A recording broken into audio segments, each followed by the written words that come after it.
Je vous confirme effectivement de sources judiciaires que ce groupe APT28, d'origine russe, constitue la piste principale privilégiée par l'enquête en cours. Alors qu'on va le rappeler, je le disais, les premiers éléments manifestement orientaient ça vers l'État islamique, notamment en raison des messages laissés sur vos sites internet. Alors exactement, et sur nos réseaux sociaux, en français, en anglais et en arabe, étaient au nom d'un cybercalifate qui se revendiquait de l'État islamique. Cela dit, nous avions été prévenus assez rapidement qu'il arrive dans ce genre d'attaque, même si celle que nous avons subie est totalement inédite au monde, touchant 12 chaînes de télévision qui passent en un instant à l'écran noir, que ce type de message est parfois ou souvent un leurre qui est destiné à emmener les enquêteurs sur de mauvaises pistes, ce qui semble en l'occurrence avoir été le cas.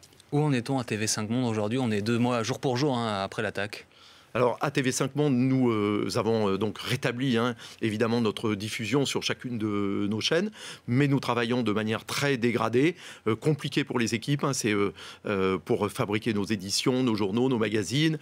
Le travail de l'ensemble des collaborateurs est compliqué. Nous ne sommes toujours pas raccordés au réseau Internet. On ne le sera pas encore avant de nombreuses semaines. Et puis évidemment, nous sommes face au coût. Évidemment, la destruction, puisque le but clair, avéré aujourd'hui, c'était de détruire TV5 Monde. Donc nous avons le coût de la destruction, puis nous allons avoir le coût de la protection que nous sommes en train de bâtir maintenant, de manière à ce qu'une nouvelle attaque de ce type ne nous atteigne pas et ne mette pas à nouveau l'existence même de l'entreprise en danger. Mais donc ça va être plusieurs millions d'euros, non seulement en 2015, mais ensuite sur les exercices suivants, de manière à être protégé à l'avenir.